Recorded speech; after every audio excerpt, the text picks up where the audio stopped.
Assalamualaikum warahmatullahi ta'ala wabarakatuh. A'udzu billahi minasy syaithanir rajim.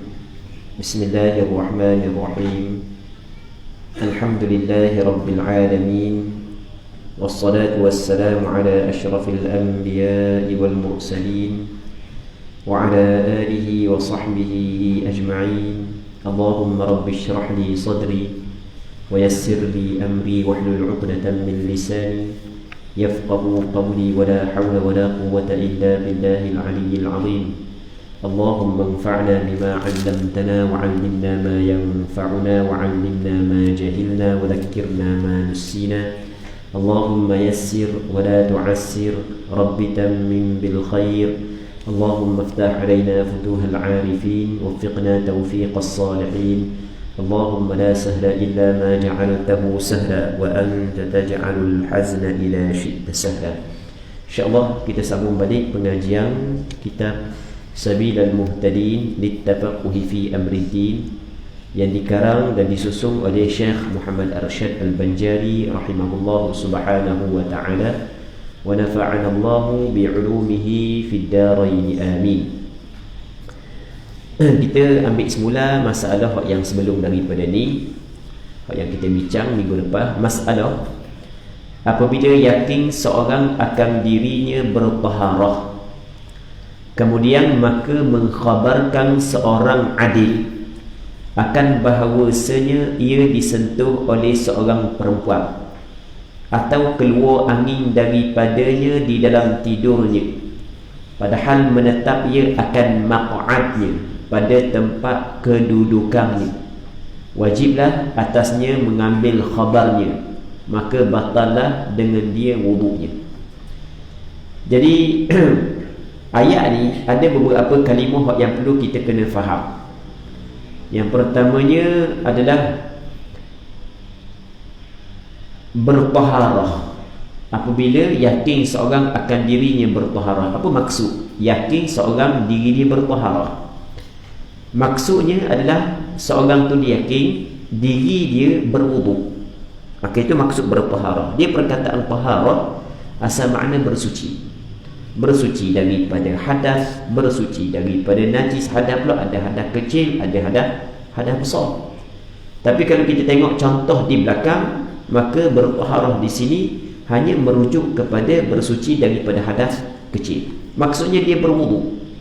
Okey, apabila yakin seorang akan dirinya bertaharah, yakni berwuduk. Dia yakin diri dia berwuduk. Bagaimana dia yakin berwuduk? Lepas daripada dia qada hajat tadi, dia duduk tandas saat itu dia ambil wuduk. Dia ingat, dia yakin dia ambil wuduk. Dia ingat, dia yakin. Mata merah was-was dah hilang lagi. Was-was sebab dah masuk lihat. Dia yakin dia ambil wuduk. Okey, dia yakin ambil wuduk. Lepas daripada tu, kemudian maka mengkhabarkan. Okey, khabar bahasa Arab. Dan bahasa Arab sebenarnya kita cakap dalam bahasa Terengganu. Bahasa Arab diterengganukan. Benda khabar. Kita khabarkan, maka mengkhabarkan seorang, ada orang khabar. Ada seorang khabar. Seorang ni seorang yang adil. Apa makna seorang yang adil? Kita biasa dengar dalam hal pemerintahan, antara golongan yang boleh duduk di bawah naungan arasy Allah adalah imamun adil. Maksudnya seorang pemimpin yang adil. Tapi adil di sini lain daripada pemimpin yang adil tu. Adil di sini adalah yang pertama sekali dalam perbincangan berkenaan dengan adil, dia ada dua. Yang pertamanya adil dalam bab syahadah, yang keduanya adil dalam bab riwayat. Okey, hal ni dia merujuk kepada adil dalam bab riwayat, bab cerita. Okey, kita cakap mudah begitulah. Baik, adil dalam bab syahadah, riwayat, yang pertama mesti orang Islam. Orang kafir tidak dikirakan adil. Orang kafir tidak dikirakan adil. Orang kafir dia tidak adil. Baik, adakah mesti orang kafir itu cakap pelawak? Tak. Bukan, tak semesti orang kafir cakap pelawak. Walaupun ada orang kafir cakap pelawak, kita tidak nafikan ada orang kafir cakap pelawak. Baik, jadi yang pertamanya Islam. Yang keduanya mesti kena berakal. Orang gila tidak adil. Yang ketiganya mesti balik. Lepas tu yang keempatnya, dia saat itu memang tidak bertipu, dia tidak melakukan maksiat. Okey, itu yang dimaksudkan sebagai seorang yang adil. Orang tu boleh dipercayai. Okey, itu cakap mudah-mudah. Tiba-tiba ada seorang yang adil, maksudnya seorang yang boleh dipercayai. Dia orang Islam, dia berakal, dia orang balik dah. Dia boleh dipercayai. Dia kata bahawasanya ia orang yang berwuduk tadi disentuh oleh seorang perempuan. Dia kata tadi mu ada orang puas tuhmu. Orang puan tu orang yang tak ada hubungan denganmu. Satu. Ataupun keluar angin daripadanya dalam tidurnya, padahal menetap ia akan maq'adnya. Dia maq'ad dalam bahasa Arab boleh guna dua. Yang pertama, maq'ad adalah lantai tempat kita duduk. Yang keduanya papan punggung kita. Kedua-dua tu boleh dipanggil sebagai maq'ad. Maksudnya menetapkan ia akan maq'ad akan papan punggungnya pada tempat kedudukannya. Maksudnya dia tidur dalam keadaan duduk. Orang tidur dalam keadaan duduk mengikut mazhab Imam Syafi'i tidak batal wuduknya. Baik, ketika tu jawab bagi apabila. Jawab dia adalah wajib atasnya mengambil khabarnya. Dia saat itu wajib kena ambil benda orang tu kabur. Jadi bila orang kabur, dia bersentuh dengan seorang perempuan, sedangkan orang kabur ni saat itu seorang yang adil. Ataupun orang kabur saat itu, dia kabur mung saat itu masa mu tidur tu keluangi daripada punggungmu. Jadi wajib dia kena ambil. Apabila dia ambil, maka batallah dengan dia wuduknya. Okey, muslimat yang dirahmati oleh Allah Subhanahu wa taala.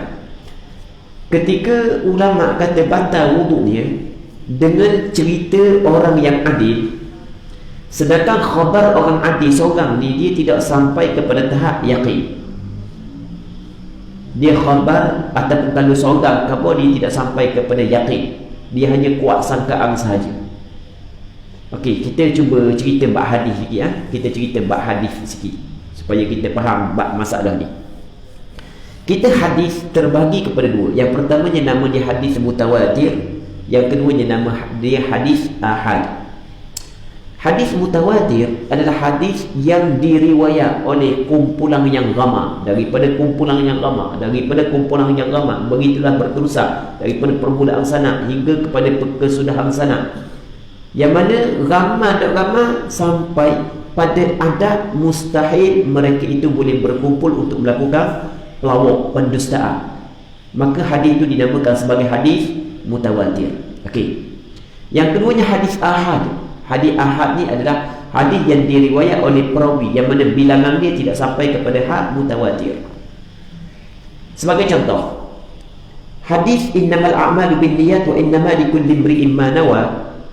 Hadis itu dikeluarkan oleh beberapa orang ulama hadis, antaranya Imam Bukhari dalam kitab Sahihnya, antaranya adalah Imam Muslim dalam kitab Sahihnya, Imam Tirmizi dalam kitab Sunan Tirmizi, dan beberapa orang ulama hadis yang lain. Hadis ini disepakati mengatakan sahih. Namun hadis ini bukan hadis mutawatir, kerana hadis ni yang meriwayat daripada Rasulullah seorang ni, Sayyidina Umar seorang ni. Ramai-ramai sahabat, Sayyidina Umar seorang dia yang riwayat. Ada hak yang mengatakan selain daripada Sayyidina Umar riwayat juga, tapi sebenarnya hak itu tidak sahih. Hak yang sahihnya adalah Sayyidina Umar seorang yang riwayat hadis tersebut, innamal a'malu binniyat. Baik, anak murid kepada Sayyidina Umar Alqamah bin Waqqas Al-Laythi, yang melupa dah hak yang lebih tepat, tak ingat, tak mari. Rasanya seorang juga. Lepas daripada itu siapa lagi? Yahya bin Sa'id Al-Ansari ke nama dia. Baik, maksudnya hadis tersebut daripada Sayyidina Umar, anak murid kepada Sayyidina Umar, anak murid kepada anak murid Sayyidina Umar, semuanya seorang. Tetapi oleh kerana melihat bahawa Sayyidina Umar adalah orang yang boleh dipercayai, anak murid dia orang boleh dipercayai, maka diterima hadis tersebut. Tetapi oleh kerana seorang ni ada kemungkinan tersilap, ada kemungkinan, sebab seorang, kalau ramai tu lain, jelas kan? Sebab itulah hadis ahad dia memberi faedah zon sahaja, kuat sangkaan, dia tidak memberi faedah yakin. Dalam bab akidah, kalau orang tu tolak hadis ahad, kalau hadis ahad tu hadis sahih, dia tolak hadis ahad, okey, daripada segi hukum dia telah melakukan dosa besar. Tetapi adakah dia saat itu Sebab dia tolak hari Ahad menyebabkan dia terkeluar daripada agama Islam? Tidak. Okey, boleh faham? Sebab dia, sebab keislaman yang ada pada diri adalah hal yang diyakini. Seorang yang lahir daripada keluarga Islam ataupun seorang yang mengucap dua kalimah syahadah, maka Islam yang ada pada dia adalah hal yang diyakini. Tiba-tiba berlaku kepada dia perkara yang mungkin merosakkan keislaman dia dan mungkin tidak, maka kita tidak yakin berlaku perkara yang merosakkan keislaman dia, maka tidak boleh dihukumkan dia sebagai kafir. Okey, boleh fahamkan? Apa nak contoh di sana hadis ahad, hadis mutawatir. Hadis ahad hanya memberi faedah dhann sahaja. Okey, sama juga dengan masalah ni. Sekarang ni seorang tu mengambil wudu, jadi bermakna yakin dia berwudu. Tiba-tiba ada seorang kepada dia, orang ni boleh dipercayai, orang adil, orang boleh dipercayai, kapur kepada dia bahawa dia berhadas. Ketuk tadi. Demo, ingat demo tu, orang duduk tepi demo tadi masa duduk dengar kuliah tu. Allah sedap demo tidur. Oh yelah, memang sedap semua tidur tadi sebab letih. Teknologi bantu masa banjir sebagai contoh. Dia kabur gitu. Okey, tak apalah. Tapi rasa dia nak kabur. Allah, mujum bunyi slow tadi. Hak sekitar kita je dengar, tapi yang nak kabur bunyi zing bunyi. Memang ketuk tadi. Siap ngebau lagi. Tapi yang nak kabur takut dia memandu pula. Cuma nak kabur ni sebab mana? Sebab nak suruh dia ambil wuduk mula. Okey, orang yang kabur dia adalah orang yang boleh dipercayai. Baik, orang yang boleh dipercayai kerana seorang dia tidak sampai kepada yakin. Dia hanya memberi faedah dhann sahaja. Jelas kan? Jadi bagaimanakah benda yang diyakini terbatal dengan hanya dhann sahaja? Situ tempat yang dia nak bincang. Baik. Jadi kata dia, soal, jika bertanya seorang bahawasanya khabar orang adil, orang adil kabur, khabar orang adil itu, cerita orang adil itu memberi faedah, ia akan dhanjul, akan kuat sangkaan jul. Dan asal pada orang yang bertaharah itu bahawa kekal taharahnya. Asal kalau kita syok, tadi kita ambil berwudu, lepas tu kita syok, aku ni berhadas kedap lagi, maka kaedah al-aslu bata'u ma kana ala ma kan. Asal benda yang ada dikekalkan di atas kewujudan dia. Maksudnya tetap dihukumkan kita sebagai orang yang berwudu. Asal pada orang yang bertaharah itu bahawa kekal taharahnya yang diyakinkannya. Maka iaitu asal taharah dia yang diyakinkan tidak boleh dihilang akal dia dengan dhann, dengan sangkaan yang hasil dengan khabar orang adil. Sebab seorang dia kabur. Maka betapa kiranya diwajibkan atasnya mengamalkan khabarnya. Dapat betapa, kenapa diwajibkan atas dia kena ambil cerita orang tersebut sampai ke dia kena ambil wuduk semula. Sedangkan taharah yang ada pada dia benda yang diyakini. Cerita orang tu seorang bahawasanya berlaku perkara yang membatalkan wuduk pada orang ni adalah benda yang bersifat dhann saja, kuat sangkaan, mungkin 80%, mungkin 85%. Macam mana boleh kita batal benda yang diyakini dengan ada hanya dhann sahaja? Sedangkan antara kaedah yang masyhur dalam fiqh adalah al-yaqin la yazulu bisyak. Benda yang yakin tidak hilang dengan syak. Benda yang yakin tak hilang dengan syak. Kita sekarang ni, dia syak ni, syak dalam bab fiqh, dia lain syak dalam usul fiqh, lain dalam bab akidah. Syak dalam bab usul fiqh adalah tidak yakin. Sama ada 40%, 50%, 60%, 70%, 80%, dipanggil syak belaka. Ini dijelas oleh Imam As-Suyuti dalam kitab Al-Ashbah wan Nadhair. Baik. Jadi kita buat contoh, seorang ni dia ambil wudu. Acu nak semayang, dalam 3 jam lepas ambil wudu dia nak semayang. Tadi dia yakin ambil wudu, acu nak semayang, dia bagi dengung, ketuk ke tak ya? Okey, ketuk ke tak lagi? Berat tak ketuk lagi? Okey, berat tak ketuk lagi tu dipanggil syak ketuk. Maka syak ketuk saat itu tidak boleh menghilangkan wudu yang ada pada dia. Yang pertama. Yang keduanya rasa 50-50. Saat ni waham, ni 50-50. Sama berat ketuk dengan dok. Okey, itu 50-50. Baik, maka tetap dihukumkan dia sebagai orang hak yang berwuduk.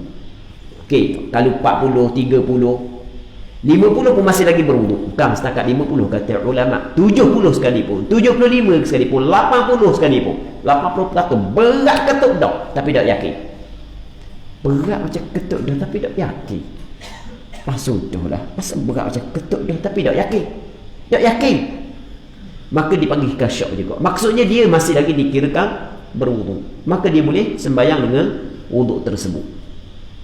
Tengok. Takut orang tanya pula. Orang tanya, tak sedap. Lama kang tak ada wuduk. Sekarang ni kita kena ingat, daripada segi hukum fiqh, apa yang dituntut kepada kita adalah beramal apa yang zahir di sisi kita. Benda yang hakikat tidak wajib kita bongkar benda yang hakikat. Sebab kalau kita bongkar sekalipun kita tidak tahu.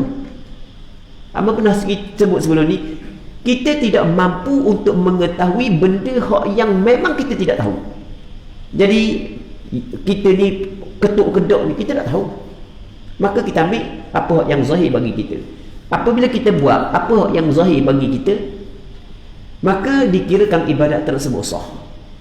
Andai kata pada hakikatnya tanpa kita sedari kita telah ketuk sebagai contoh, maka ia dimaafkan. Sebab kita buat mengikut apa yang kita tahu, apa yang zahir bagi kita. Baik. Jadi pelik dia kata, orang ni berwuduk yakin wuduk daripada dia, tiba-tiba orang seorang kebor tiba-tiba kena pakai orang ni. Jadi macam kata benda zon dapat menghilangkan benda yakin, sedangkan asalnya syak dia tidak boleh menghilangkan perkara yang yakin. Okey, jawab. Dia ada jawapan gini, bahawasanya yang demikian itu tempatnya pada zon yang tidak didirikan oleh syarak. Maksudnya yang demikian itu dia kembali kepada zon tidak dapat menghilangkan perkara yang diyakini. Tempatnya, kedudukannya, posisinya adalah pada zon yang tidak didirikan oleh syarak pada tempat yakin. Zon yang tidak didirikan, maksudnya tidak didirikan, tidak diletakkan oleh syarak pada tempat yakin. Bermaksudnya di sana ada zon yang syarak letak dia pada tempat yakin, dan di sana ada zon syarak tidak letak dia pada tempat yakin.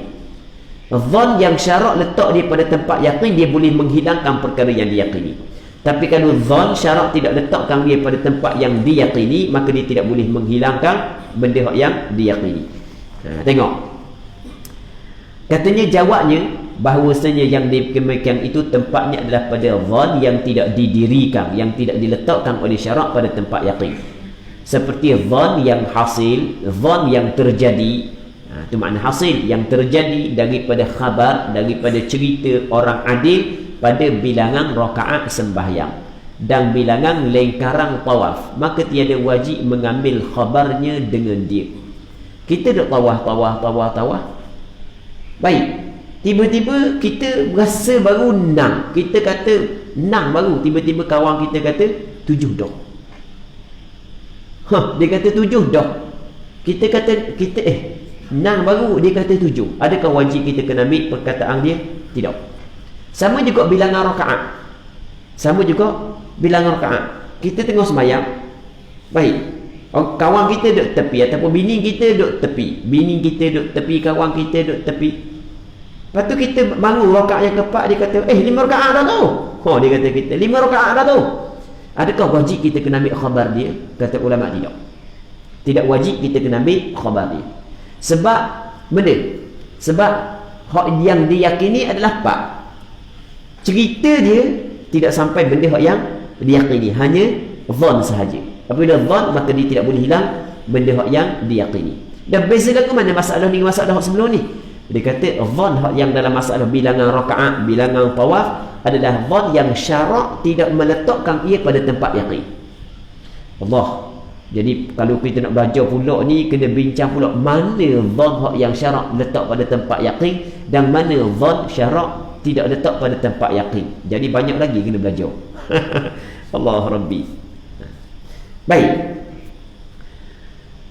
Apakah perbezaan di antara bilangan rakaat dengan bilangan tawaf. Okey, apakah perbezaan di antara bilangan rakaat, bilangan tawaf dengan masalah orang cerita kepada kita tentang kita berhadas? Apakah perbezaan? Buat kesimpulan benda yang dikabur. Dia sebenarnya ada perbezaan. Dalam masalah berhadas, kenapakah syarak meletakkan zon pada tempat yaqin tapi tidak pada bilangan rakaat? Sebab ada perbezaan. Perbezaan sudut mana? Bilangan rakaat kadang-kadang kita buat 7 tapi pada hakikat 6. Ada tak kemungkinan gitu? Kadang-kadang kita nampak buat 4 tapi pada hakikat baru 3. Ada tak kemungkinan lagu tu? Ada kemungkinan. Okey, sebagai contoh, dia nampak buat 4 rakaat tapi rupanya dia tinggal Fatihah pada rakaat yang kedua. Okey, jadi bermakna rakaat yang kedua tidak dibilangkan sebab dia tertinggal. Jangan sengaja tinggal. Jadi nampak pada hakikat 4 rakaat, tetap nampak pada zahir 4 rakaat tapi pada hakikat yang dikira oleh syarak baru 3 rakaat kerana dia tertinggal Fatihah. Ataupun tengah dia tawaf, tiba-tiba dia jumpa ngegeng dia, Allah, ada juga sini jumpa. Oh, tak apa sepatah kita nak pergi Mekah gak tengah-tengah tawaf. Kawan duduk situ, dia duduk sini. Dia pun nak kejar kawan dia. Jadi bermakna dia telah memalingkan niat daripada pusing Kaabah kepada nak pergi kejar kawan dia. Okey, itu dipanggil benda sarif. Nanti dia akan guna istilah sarif. Ada perkara yang memalingkan. Jadi kita jadi apabila kita niat tawaf, kita kena tawaf lah. Lepas tu jangan kita qasak musing kita pusing Kaabah saat itu untuk tujuan perkara yang lain. Kalau kita qasak tujuan untuk perkara yang lain, maka tak jadi tawaf tu. Tak jadi pusingan tu lah, tak jadi. Tengah hidup tawaf tu tiba-tiba terserpak dengan orang kampung dia. Memang rapat tapi tak kabar sepatah. Mu buat senyap, aku buat senyap. Sehari nak pergi Mekah pun masih buat senyap. Duk main dang lagi yo. Doda main dang. Mu makan aku makan mu, siap ikut main jedam. Jadi dak kabar pun. Tiba-tiba jumpa Mekah dak sekarang sukanya. Kejar juga. Jadi masa tengah tawaf tu tujuan nak pergi tempat tu, nak pergi kejar orang. Baik. Okey, jadi apabila nak kejar orang, bermakna pusingan tersebut tidak dikira. Cuma kita secara kasar lah kalau kita nak bincang secara terperinci, bermula daripada langkah dia nak kejar orang saat ni tu, situ je hak yang tak jadi. Jadi dia kena undur mula, ambil daripada tempat lagu tu. Tapi nak undur mana? Kita bukan duduk kampung kita. Mekah nak undur dah, pernah orang tu. Nak undur mana? Pakai gigi je lah. Cuma kita cakap mudah-mudah je lah. Jadi pusingan tu tak kira. Jadi pada zahir dia buat 7 tapi pada hakikat 6. Maksudnya kadang-kadang apa yang zahir di sisi orang lain dan apa yang hakikat lain. Jadi sebab itulah dalam masalah bilangan rakaat, bilangan tawaf tak boleh guna orang.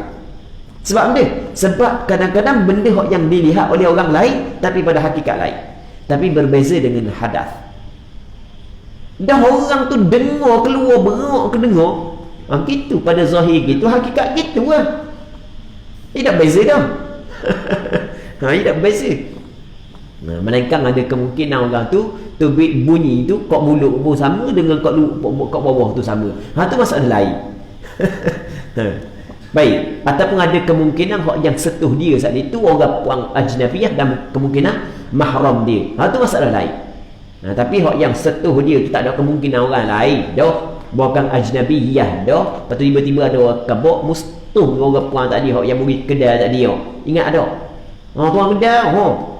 Aku ingat setuh plastik je kena setuh tangan dia. Aku tengok beri setuh tangan dia.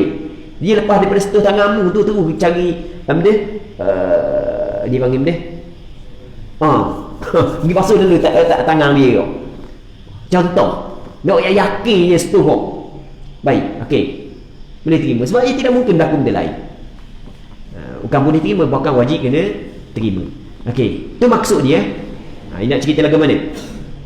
Bermula perbezaan antara dua masalah itu bahawasanya wujud, benda wujud, ada bilangan rakaat sembahyang dan bilangan lingkaran tawaf. Lingkaran tu pusingan tu lah. Ada bilangan rakaat sembahyang dan bilangan lingkaran tawaf itu tidak lazim daripadanya kebilangan.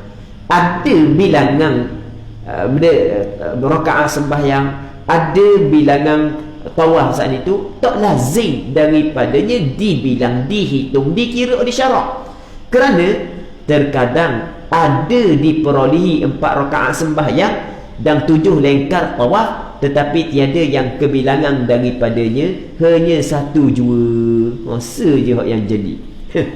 Jadi 4 rakaat sembahyang, 1 rakaat je kira. Dah berapa pula 1 rakaat je kira. Rakaat kedua tinggal Fatihah, rakaat ketiga tinggal Fatihah, rakaat keempat tinggal Fatihah juga. Sebagai contoh, nak apa? Orang tinggal Fatihah, tak tahu sebab dia. Pening ke sebab dia tak tahu. Baik, contohnya sebab meninggalkan satu rukun atau sebab diperoleh sarif. Sarif ni yang memalingkan umpamanya. Itu sebagai contoh. Maka tidaklah memberi faedah khabar orang adil dengan dia akan maksud. Dah sampai matlamat jugalah. Sebab pada hakikat lain benda yang dinampak lain, maka dilarangkan akan dia. Khabar orang adil dilarang, tidak diambil kira. Larang ni maksudnya tak ambil kira lah. Dan jika sampai ia kepada bilangan tawatur sekalipun, walaupun sampai kepada bilangan tawatur, sotim masjid ke membayar 4 rakaat dah, membayar 4 rakaat dah. Adakah hakikat dia saat itu hak yang dihitung 4 rakaat sungguh? Tak semesti. Tak semesti. Mungkin dia saat itu tinggal 1 ayat daripada Fatihah.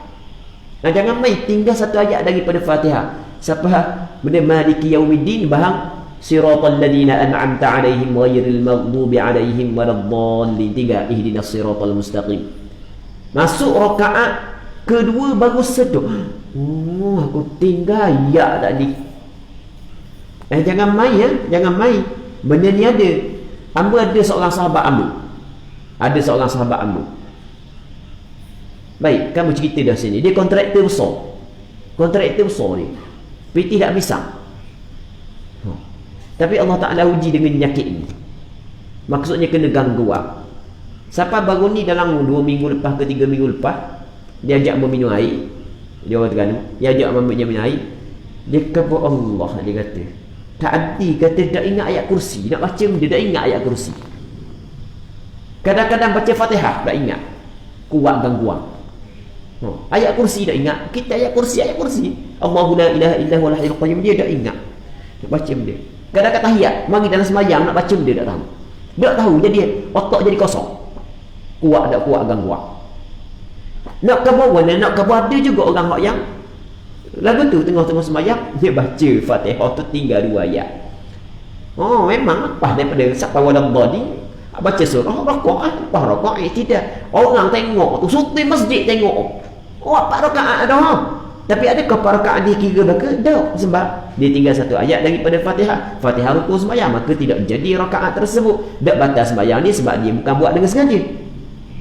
Sebab itulah walaupun bilangan mutawatir tak boleh nak kira, nak ambil kira. Tidak boleh kira juga, tak boleh pakai juga. Tak sampai maksud. Tu. Dia kata jika sampai kepada bilangan tawatur.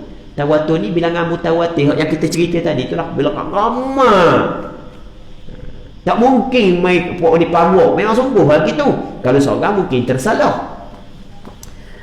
Bersalahan makna berbeza dengan khabar ni dengan cerita orang adil pada kedatangan hadas. Orang adil cerita pada terjadinya hadas atau kena najis air atau umpamanya. Cuma masalah kena najis air, macam kita bincang sebelum daripada ni, kena najis air semata-mata orang adil khabar saat ni tu kita tidak boleh terima lagi melainkan dengan syarat-syarat dia.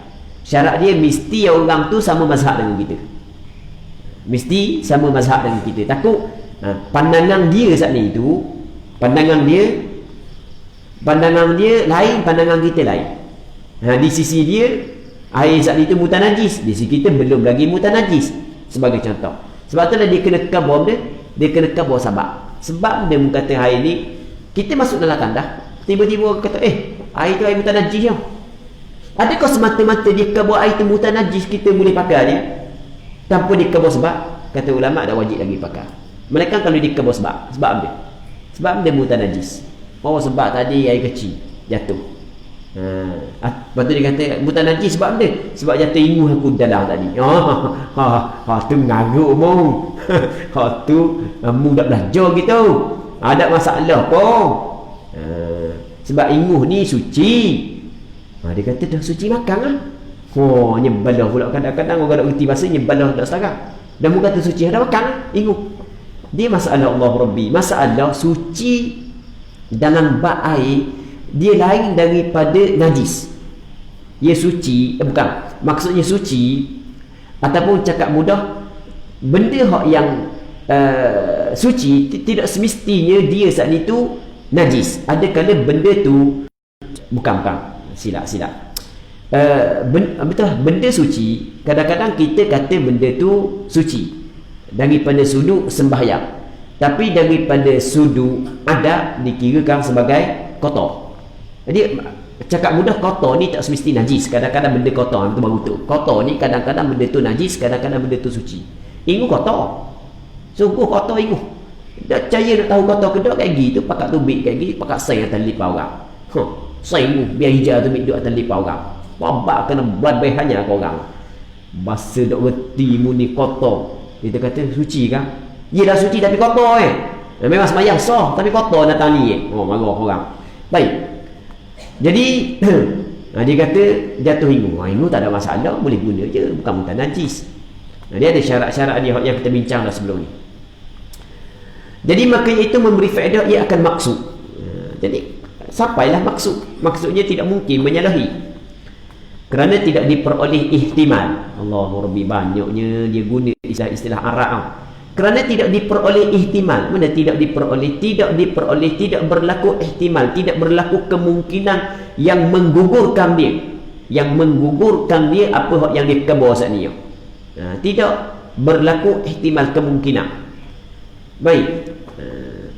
Jadi kalau dalam masalah bilangan rakaat ada kemungkinan tak betul. Hakikat lain, hak yang zahir lain. Tengok ada ihtimal, hak yang dia ke bawah saat ni tu tak betul. Hak ni tak ada ihtimal dah. Tak ada kemungkinan ke lain dah. Maka wajib menerima dia.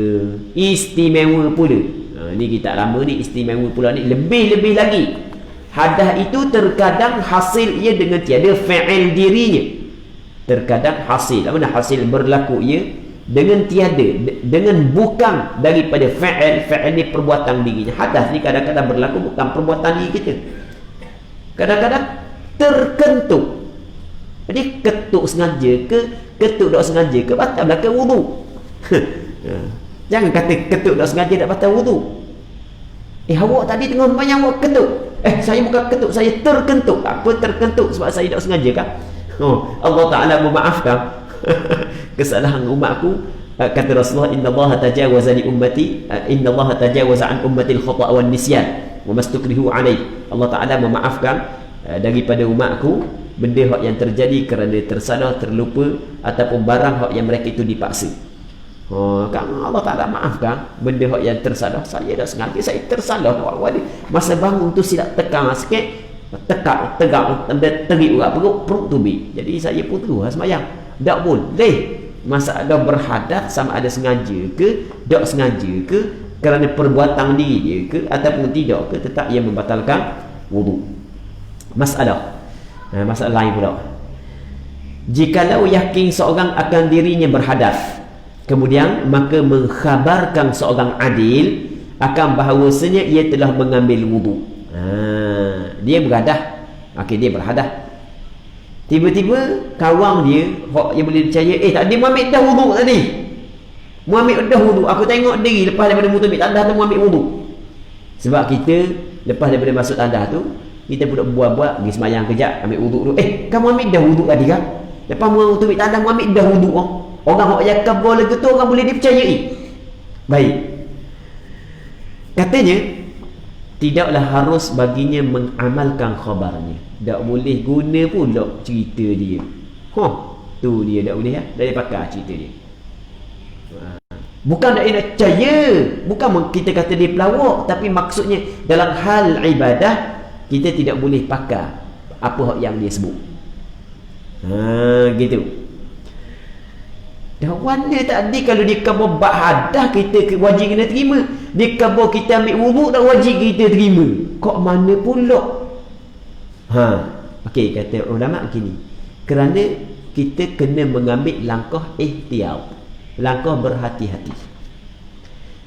Okey, kita tadi kita ada wudu, tiba-tiba ada seorang adil kabur kita berhadas.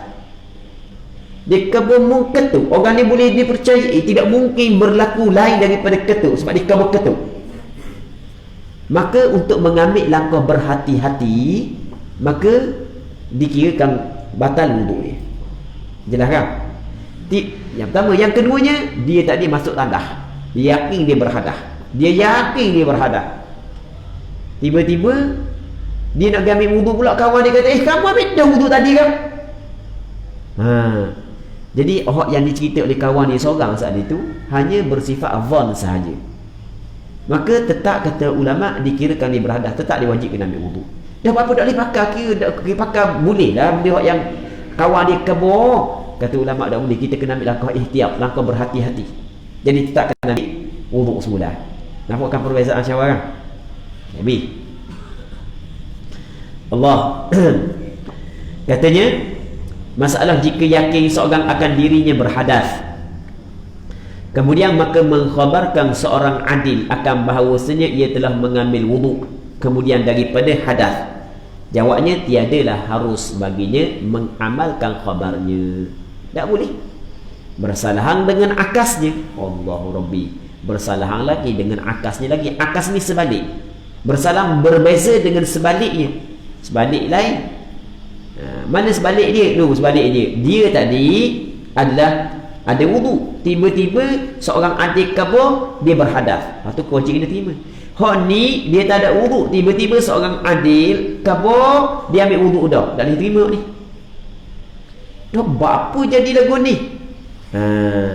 Iaitu yang telah sebut kenyataannya bersalahan dengan akasnya. Akas mana akas masalah ini? Akas masalah ini. Benda akas masalah ini iaitu yang telah tersebut kenyataannya, penjelasannya. Hak sebelum ni kita sebut dah tadi kan? Sebab mana jadi lagu tu? Kerana mengamalkan. Benda mengamal, beramal, mengambil ihtiyat, langkah berhati-hati. Itu makna ihtiyat, untuk mengambil langkah berhati-hati pada dua masalah ni. Dua masalah ni nak ambil langkah berhati-hati. Baik, Allah dalam bab ibadat ni, baik kita ambil langkah berhati-hati dalam bab ibadat. Baik, kalau kita nak cari khilaf, memang ada belaka khilaf. Memang ada belaka. Sebagai contoh, tadi Abang ada jawab permasalahan hak yang jamak. Abang ada jawab tadi masalah jamak ketika hujang. Kan ada sebahagian daripada dia orang dekat ke Mamang, kita tak ada rasa, tak ada benda kita. Tapi orang kawasan tu terang rumah, kawasan dong, teruk, kawasan kita ada rasa benda. Jadi maka dalam hal pelaksanaan ibadat adalah benda-benda yang diajukan, antaranya adalah berkait dengan jamak sembahyang kerana banjir. Boleh tak nak jamak sembahyang kerana banjir? Baik, jadi memang ada pandangan dalam mazhab Imam Syafi'i sendiri pun ada pandangan mengatakan boleh jamak sembahyang kerana banjir.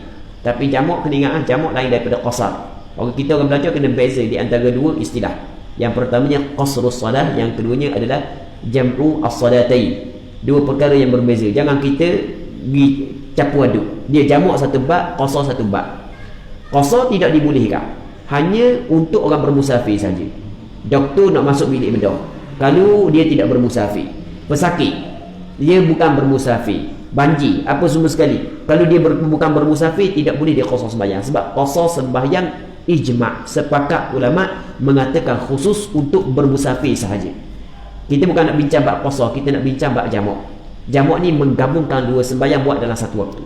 Boleh ke tak kerana banjir? Pandangan mu'tamad mazhab Imam Syafi'i tidak dibolehkan. Pandangan mu'tamad mazhab Imam Syafi'i. Tetapi ada pandangan yang kedua mengatakan boleh. Ada pandangan yang kedua dalam mazhab Imam Syafi'i mengatakan boleh, tak ada masalah apabila ada keperluan, ada hajat. Okey, boleh tak kita nak ikut pandangan yang kedua? Tak ada masalah, boleh. Sebab sebahagian ulama mazhab lain, pandangan kuat dalam mazhab lain mengatakan boleh. Walaupun pandangan dhaif dalam mazhab Imam Syafi'i. Tetapi, tetapi ada buah tetapi belakang. Tetapi orang sedap kan Tetapi hak yang paling baiknya adalah kita sembahyang setiap waktu dalam waktunya. Hak tu hak yang paling baik. Kerana setiap sembahyang pada asalnya dia mempunyai waktu yang tertentu. Inna salata kanat 'alal mu'minina kitaban mawquta. Sesungguhnya sembahyang adalah ia menjadi ketetapan, kewajipan ke atas orang yang beriman, yang mana ketetapan tersebut ada waktu-waktu yang tertentu. Yang pertama. Yang keduanya, untuk keluar daripada khilaf.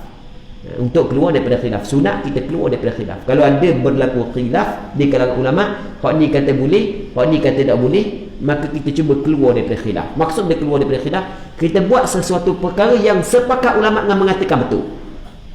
Jadi kalau kita kalau kita jamak, maka ada sebahagian ulama kata tak sah jamak.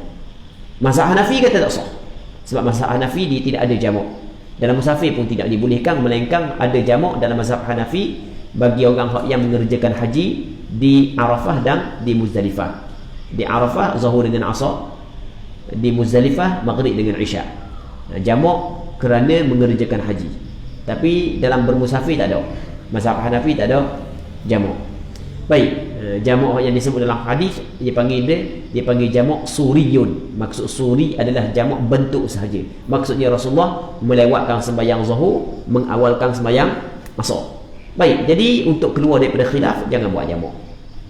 Tapi kalau nak buat jamak, ada pandangan ulama mu'tabar yang mengatakan harus.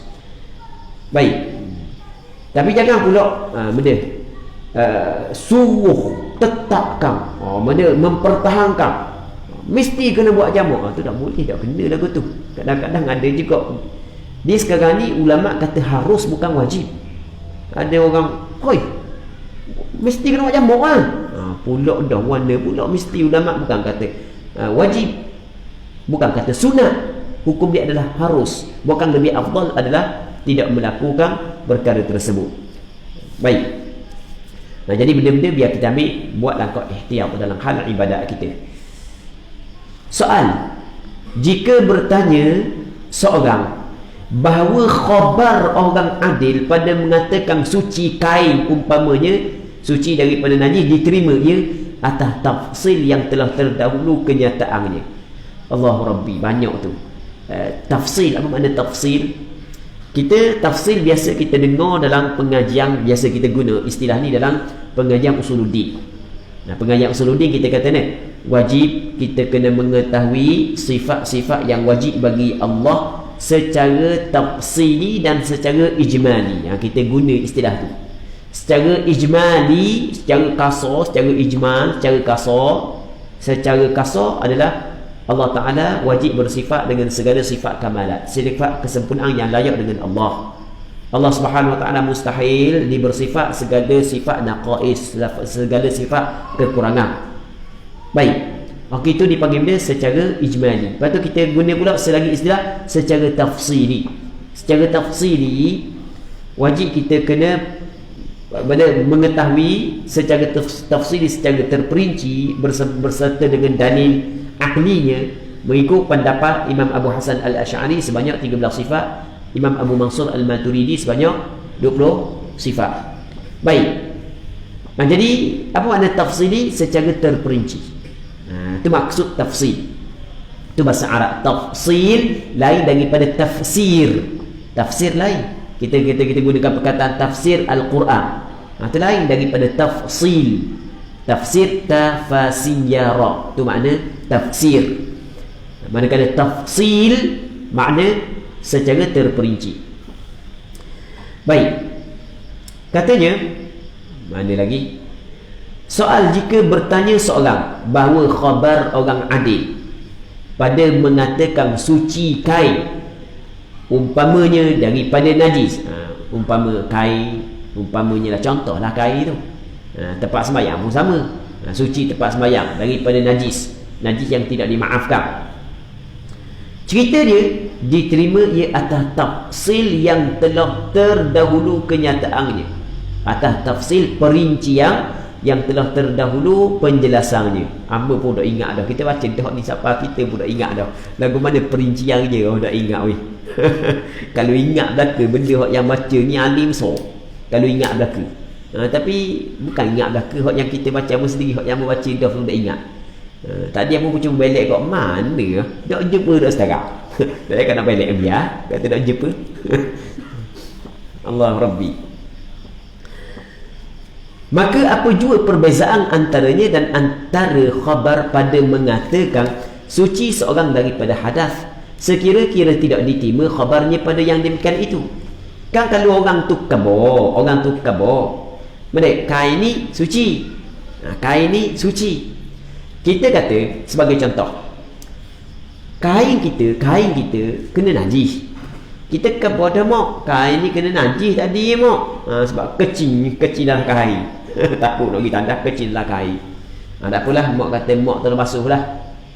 Orang tu tak tengok pun mak dia basuh apa sekali. Tiba-tiba dia tengok duk tempat tu, mak kain ni mak basuh dah, mak tak situ dah. Jadi mak dia khabar bahawasanya kain tersebut suci dah daripada najis. Okey, nampak kan? Daripada segi hukum boleh terima. Maksudnya boleh guna kain tersebut. Dan kalau suci asal kain itu mutanajis, jadi suci boleh terima. Dan asal dia berhadah, tiba-tiba berwudu, orang khabar dia berwudu, apa dah boleh terima? Ini nak bagi tengok kain itu. Dia ni dipanggil fiqh. Fiqh ni dia panggil ada al-farqu wal jam'u. Itu istilah dia. Ada perbezaan dan ada benda yang sama. Cakap mudah gitu. Maksudnya kadang-kadang kita tengok dua benda ni sama tapi sebenarnya wujud perbezaan sebab tu hukumnya berbeza. Kadang-kadang benda kita nampak wujudnya perbezaan tapi sebenarnya hukum dia sama sebab ada persamaan. Baik. Dia fiqh ni adalah kita mengumpulkan benda yang sama untuk diberi hukum yang sama dan kita membezakan benda yang berbeza untuk diberikan hukum yang berbeza. Okey, itu cakap secara mudah. Cakap secara mudah lah. Tak dah bunyi jam. Jadi apa kena berhenti awal dah ni. Sebab ada kuliah berasa lagi ya. Okey, nanti kita sambung semula soal, kita sambung semula pada minggu akan datang kalau sekiranya dipanjangkan umur. InsyaAllah. Jadi sebelum daripada tu kita buka soalan sekejap kalau sekiranya ada.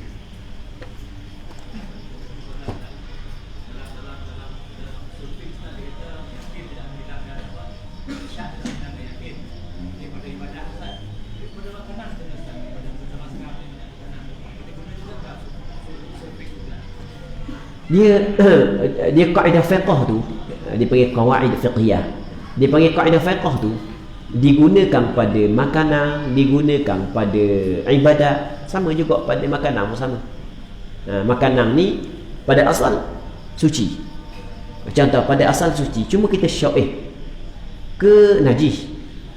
Syok pada najis tidak boleh menghilangkan kesucian. Tetap dihukumkan dia sebagai suci. Sama je.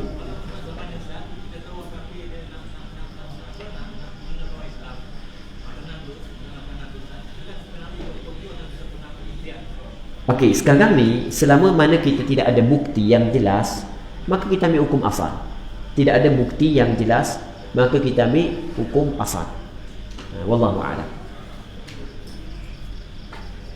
Ada lagi soalan lain? Tak ada lah. Tak ada, kita berhenti sini lah. Wallahu subhanahu wa ta'ala a'la wa a'lam. Sallallahu ala sayyidina wa maulana Muhammad wa ala alihi wa sahbihi ajma'in. Walhamdulillahi rabbil alamin.